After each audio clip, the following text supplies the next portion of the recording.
Bismillahirrahmanirrahim. Assalamualaikum warahmatullahi wabarakatuh. Bismillah, alhamdulillah, ala nikmatillah, wassalatu wassalamu ala rasulillah wa ala alihi wa ashabihi wa mawalah, amma ba'dah.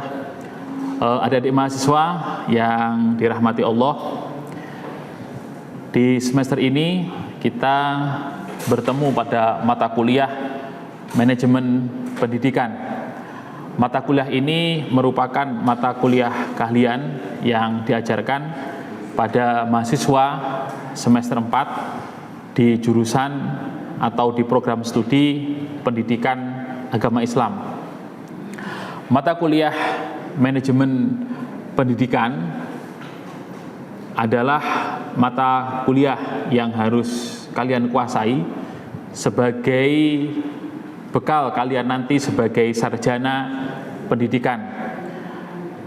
Mata kuliah ini akan membahas, akan membincang, akan mengkaji berbagai hal yang berkaitan dengan hakikat manajemen pendidikan, tujuan manajemen pendidikan, fungsi-fungsi manajemen pendidikan, dan pengelolaan lembaga pendidikan, mulai dari manajemen lembaga pendidikan formal, non-formal, dan juga berkaitan dengan kepemimpinan di dalam pendidikan. Selain itu, pada mata kuliah ini kalian juga diajarkan tentang manajemen berbasis sekolah dan manajemen peningkatan mutu pendidikan. Kalian bisa menggunakan berbagai macam referensi yang berkaitan dengan manajemen pendidikan. Di antaranya buku babonnya atau buku utamanya kalian bisa menggunakan The Handbook of Educational Management, teori dan praktek pengelolaan pendidikan, utamanya sekolah atau madrasah di Indonesia, yang ditulis oleh Bapak Profesor Imam Makhali, diterbitkan oleh Prenada Media Group tahun 2016, itu sebagai rujukan utama. Selebihnya kalian bisa menggunakan rujukan-rujukan lain yang relevan dengan mata kuliah manajemen pendidikan ini. Proses perkuliahan ini dilakukan dengan tatap muka. Ketika jadwal masuk kita masuk sesuai dengan jadwal. Lalu untuk proses penilaiannya dibagi ke dalam 3 komponen. Yang pertama adalah kehadiran, yang kedua adalah tugas dan juga presentasi paper, lalu kemudian UTS dan UAS. Dari masing-masing komponen tersebut memiliki presentasi atau bobot penilaiannya. Presentasi memiliki bobot 15%, kemudian untuk presensi saudara memiliki bobot 50%, untuk UTS memiliki bobot 25%, dan untuk UAS memiliki bobot 35%. Kalau saudara memenuhi kriteria semua dan saudara aktif di dalam perkuliahan manajemen pendidikan ini, tentu saudara pasti akan mendapatkan nilai yang maksimal. Untuk video pembelajaran, marilah bersama-sama kita simak dalam materi pembelajaran yang berkaitan dengan hakikat manajemen pendidikan berikut ini. Assalamualaikum warahmatullahi wabarakatuh. Untuk memulai kuliah kita pada hari ini, marilah kita awali dengan membaca suratul Fatihah dengan harapan semoga senantiasa mendapatkan ridho dari Allah Subhanahu wa taala. Ala hadiniyah wa ala kulli niyatin sholihah. Al-Fatihah. A'udzubillahi minasyaitonirrajim. Bismillahirrahmanirrahim. Alhamdulillahirabbil alamin arrahmanirrahim maliki yaumiddin. Iyyaka na'budu wa iyyaka nasta'in. Ihdinas siratal mustaqim. Shiratal ladzina an'amta 'alaihim ghairil maghdubi 'alaihim waladdallin. Amin. Baik, saudara-saudara, hari ini kita akan mengawali perkuliahan kita dengan mengkaji hakikat manajemen pendidikan. Dari manajemen pendidikan, kita perlu mendefinisikan dulu apa itu manajemen dan apa itu pendidikan. Nah, teman-teman pernah mendengar kata manajemen? Ya, pernah mendengar kata pendidikan? Kira-kira menurut teman-teman, menurut saudara-saudara, apa itu manajemen? Ada yang memberikan komentar? Silahkan. Mungkin pengelolaan, Pak. Ya, manajemen adalah pengelolaan. Yang lain? Mungkin sebuah strategi. Strategi, oke. Jadi manajemen adalah pengelolaan, manajemen adalah strategi. Baik, kita lihat apa sih manajemen menurut para ahli. Coba perhatikan kata yang saya beri warna merah. Ini kita mengutip dari pendapatnya seorang tokoh, Andre F. Sikula. Beliau mengatakan bahwa manajemen itu adalah aktivitas yang berhubungan dengan perencanaan, pengorganisasian, pengendalian, penempatan, pengarahan, pemotivasian, komunikasi, dan keputusan yang itu dilakukan oleh organisasi untuk keefektifan dan keefisienan sebuah organisasi. Bisa jadi organisasinya berbentuk lembaga pendidikan. Itu satu contoh pendapat dari para ahli. Misalkan juga Manulang juga mengatakan bahwa manajemen itu fungsi untuk mencapai suatu melalui pemanfaatan orang lain. Jadi bagaimana seorang manajer memanfaatkan anggota dari organisasinya untuk mencapai tujuan bersama. Kita lihat lagi dari pendapatnya Peter mengatakan bahwa manajemen is a process of achieving organizational goals through others. Nah, ini tidak jauh dari pendapatnya Manulang tadi bahwa manajemen itu adalah sebuah proses mencapai tujuan organisasi dengan memanfaatkan anggotanya. Nah, sehingga kalau kita simpulkan dari pendapat para ahli tadi bahwa di dalam sebuah manajemen itu memiliki arti proses adanya tujuan yang hendak dicapai, proses melalui pelaksanaan pencapaian tujuan dan dicapai melalui pemanfaatan sumber daya yang ada. Selain itu, yang perlu kita perhatikan dalam manajemen itu minimal teman-teman harus ada POAC atau kadang ini disebut dengan OPA. Bukan opak yang biasa kita gunakan untuk makan, bukan. P ini merupakan planning. What is the meaning of planning? O for organizing. What is the meaning of organizing? Pengorganisasian. A for actuating. What is the meaning of actuating? Penggerakan. Nah, and C for controlling. Pengontrolan. Kalau OPA berarti ya organizing, planning, actuating, and controlling. Jadi sebuah organisasi apapun itu butuh namanya perencanaan, butuh organisasi, butuh penggeraan. Selain itu juga butuh untuk dikontrol, dievaluasi, tidak dibiarkan begitu saja. Nah, inilah teman-teman yang disebut sebagai manajemen. Ada yang tanya sampai sini? Silahkan, saya beri kesempatan sebelum kita lanjut ke pendidikan. Jadi tadi manajemen itu suatu proses yang di dalam prosesnya ada perencanaan, ada pengorganisasian, ada penggerakan dan juga ada kontrol. Nah, yang penting lagi tujuan daripada manajemen ini hasil yang dicapai, tujuan bersama, goals itu bersifat efektif dan efisien, teman-teman. Apa itu efektif? Apa itu efisien? Efektif ini berkaitan dengan mutu, berkaitan dengan kualitas. berkaitan dengan hasil dari sebuah produk yang dicapai.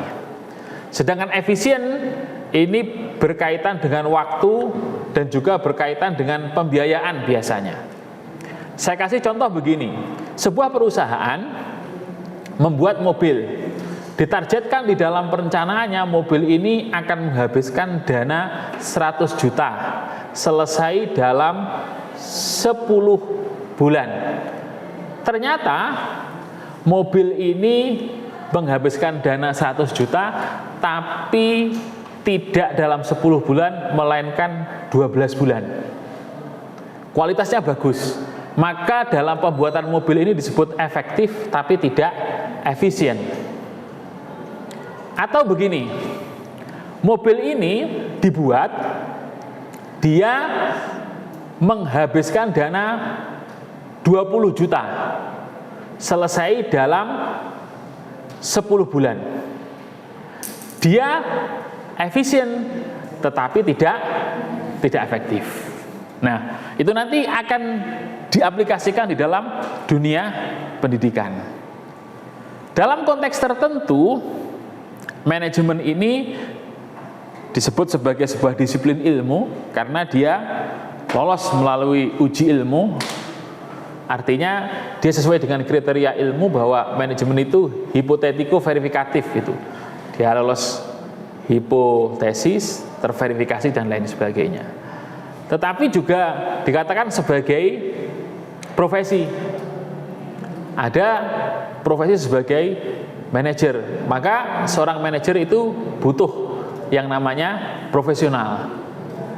Tetapi di salah satu sisi dia bisa disebut dengan art, seni. Artinya bahwa di dalam memimpin sebuah institusi itu ada seninya begitu. Secara singkat seperti itu teman-teman. Nah, kita perhatikan ini. Singkatnya seperti itu. Nah, sekarang kita ke proses manajemen. Teman-teman bisa memperhatikan bahwa pemanfaatan sumber daya yang ada, yang dikelola tadi, itu dikenal dengan 6M, teman-teman. Yang dikelola, yang dimanage, yang diatur itu dikenal dengan sebutan 6M. 6M itu kita lihat, man, materials, machines, method, money, and markets. Nah, nanti kalau kalian jadi pengelola pendidikan atau jadi bos, ini ilmunya ini. Prinsip planning, organizing, actuating, and controlling ini diaplikasikan kepada 6 hal itu. Bagaimana manusia, sumber daya yang ada itu direncanakan dengan baik, kemudian dikontrol, diawasi, dan seterusnya. Pun demikian dengan materi, pun demikian dengan mesin kalau menggunakan alat. Metodenya bagaimana, uangnya bagaimana, dan dilihat pasarnya. Nah, nanti akan sedikit berbeda kalau itu adalah sebuah lembaga pendidikan. Maka fungsi manajemen yang 4 itu digunakan untuk memanage 6M ini teman-teman. Dapat difahami ya? Nah, maka 6M ini harus benar-benar diperhatikan di dalam pengelolaan sebuah lembaga pendidikan. Kita lanjut. Sekarang pendidikan. Nah, nanti akan muncul kenapa sih pendidikan ini kok perlu di-manage gitu. Andai kata sebuah lembaga pendidikan ini tidak ada manajemennya, kira-kira apa yang terjadi saudara-saudara? Hancurkah? Cekcokkah? Atau tidak bermutukah? Atau serampangan, amburadul, dan seterusnya? Nah, bisa jadi seperti itu. Karena kalau kita mengamati pendidikan itu sendiri, kita bisa melihat hakikatnya bahwa pendidikan itu adalah ada sebuah proses, teman-teman. Kita perhatikan coba dari pendapatnya George Sneller ini. Beliau menulis dalam bukunya Foundation of Education mengatakan bahwa pendidikan ini merupakan sebuah tindakan atau pengalaman yang mempunyai pengaruh yang berhubungan dengan pertumbuhan dan perkembangan pikiran, watak atau kemampuan fisik individu. Karena di sana ada proses tindakan dan pengalaman, tentu harus dikelola dengan baik. Ini masih satu contoh dari pendapat para ahli. Kita bisa juga mengutip pendapat yang lain misalnya John Dewey. John Dewey yang terkenal dengan bapak sosiologi ini mengatakan bahwa di dalam pendidikan itu ada proses rekonstruksi atau reorganisasi pengalaman yang menambah makna pengalaman dan yang menambah kemampuan untuk mengarahkan pengalaman selanjutnya.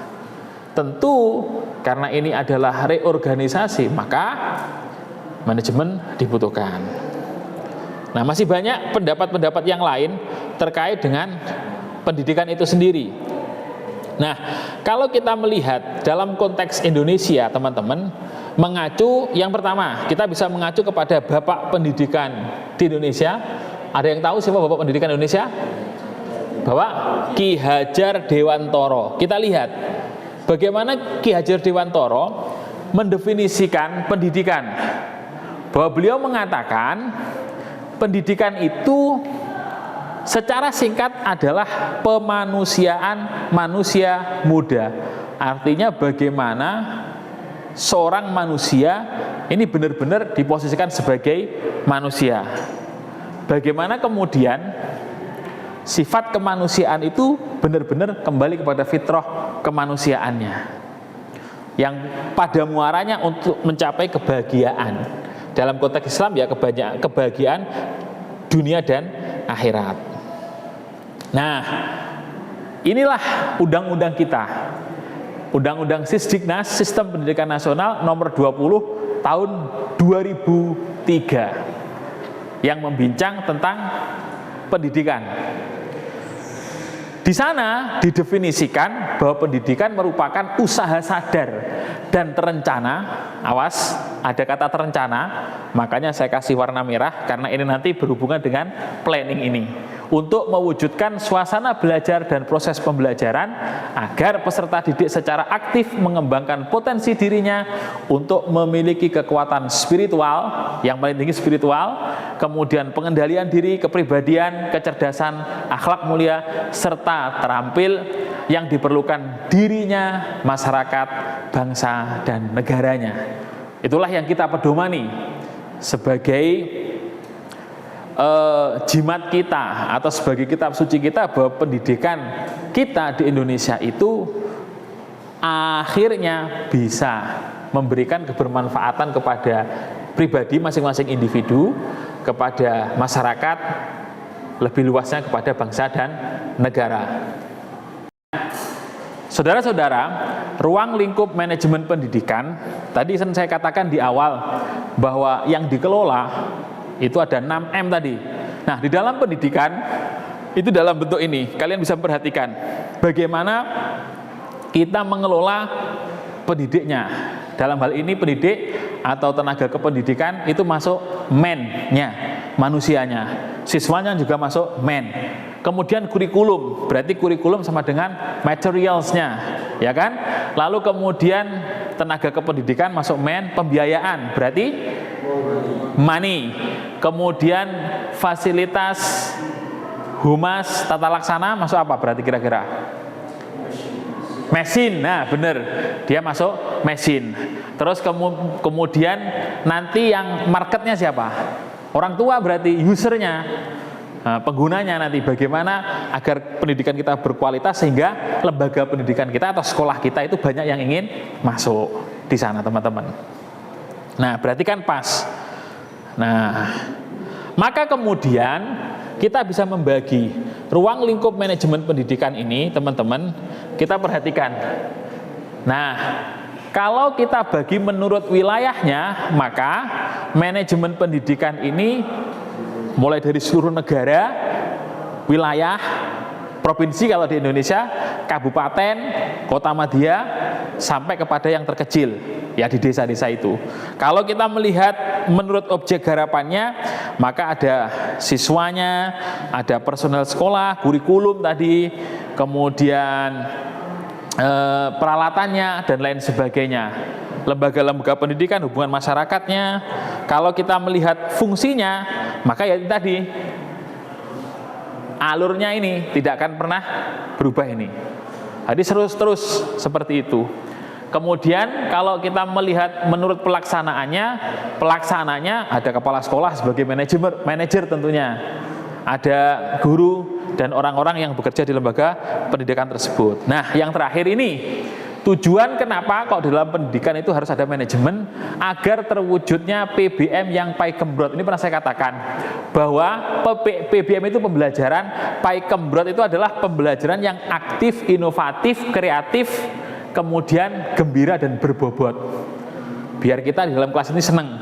Lalu kemudian peserta didik aktif mengembangkan dirinya karena di manage tadi, memiliki potensi manajerial, tercapai tujuan pendidikan secara efektif dan efisien tadi. Bagaimana efektif dan efisien tadi? Lalu kemudian masalah-masalah mutu pendidikan akan teratasi dengan manajemen. Lalu perencanaan pendidikan bisa merata, bermutu, relevan dan akuntabel.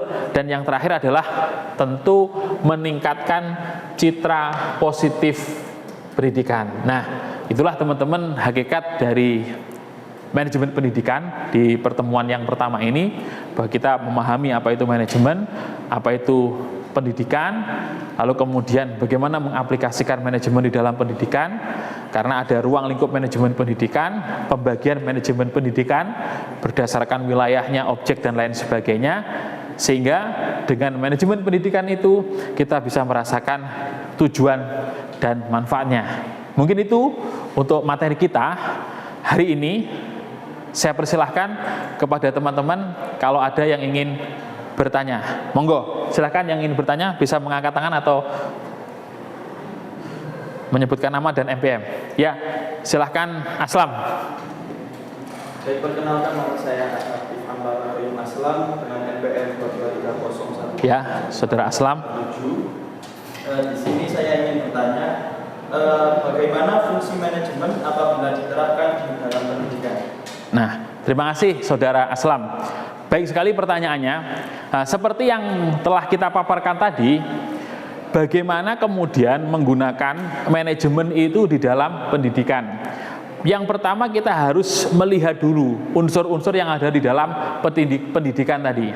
Kalau kita merujuk kepada Standar Nasional Pendidikan atau SNP, itu di sana itu ada kurikulumnya, ada pendidik, tenaga pendidikan, manajemennya, sarana prasarananya, dan seterusnya. Nah, standar dari pendidikan itu kemudian dikelola dengan menggunakan prinsip-prinsip atau fungsi-fungsi manajemen. Misalnya kurikulum. Kurikulum itu bagaimana kurikulum yang pertama itu harus direncanakan dengan sedemikian rupa, disesuaikan dengan kebutuhan lembaga, disesuaikan dengan kebutuhan siswa. Lalu kemudian setelah direncanakan sedemikian rupa, dari perencanaan itu dibawa kepada tahap selanjutnya. Kalau tadi ada POAK tadi, maka diorganize, ditata. Ini untuk mata pelajarannya kelas ini untuk kelas ini untuk tingkatan ini, untuk jenjang ini. Nah, setelah itu dilaksanakan. Makanya nanti teman-teman, saudara-saudara, kalau saudara-saudara menulis skripsi judulnya implementasi, nanti fokus penelitiannya pasti bagaimana perencanaan, bagaimana pelaksanaan, dan bagaimana evaluasinya. Nah, setelah dilaksanakan, dikontrol, dievaluasi, mana yang kurang bagus, mana yang kurang tepat. Nah, ini terus dilaksanakan secara berkala. Ini yang kemudian disebut dengan siklus manajemen yang terus berputar, sehingga lembaga pendidikan atau pendidikan itu dapat mencapai tujuannya secara efektif dan efisien. Itu Saudara Aslam. Ya, bisa dipahami? Bisa, Pak. Ya, baik. Selanjutnya Saudara Haura tadi. Silakan Saudara Haura. Terima kasih atas kesempatannya Bapak. Di sini yang mau saya tanyakan, mengapa sih di dalam pendidikan itu harus ada yang namanya manajemen Oke, baik, hampir mirip dengan pertanyaannya saudara Aslam tadi. Mengapa di sebuah lembaga pendidikan itu kok di-manage? Nah, saya ingin mengutip pendapat dari sahabat Ali karamallahu wajhah. Beliau itu pernah mengatakan al-haqqu bila nidhamin yaghlibuhul batil bin nidham. Bahwa sebuah kebaikan, sebuah kebenaran yang tidak diorganisir, artinya ya tidak di manajemen sekarang, itu akan dikalahkan oleh sebuah kebatilan yang terorganisir. Oleh karena itu saudara-saudara, maka pendidikan ini kan sesuatu yang baik kan. Dalam konteks Islam, itu kalau kita menggunakan kata tarbiyah, bahwa pendidikan itu harus ada transfer of knowledge, transfer of attitude, dan transfer of behavior.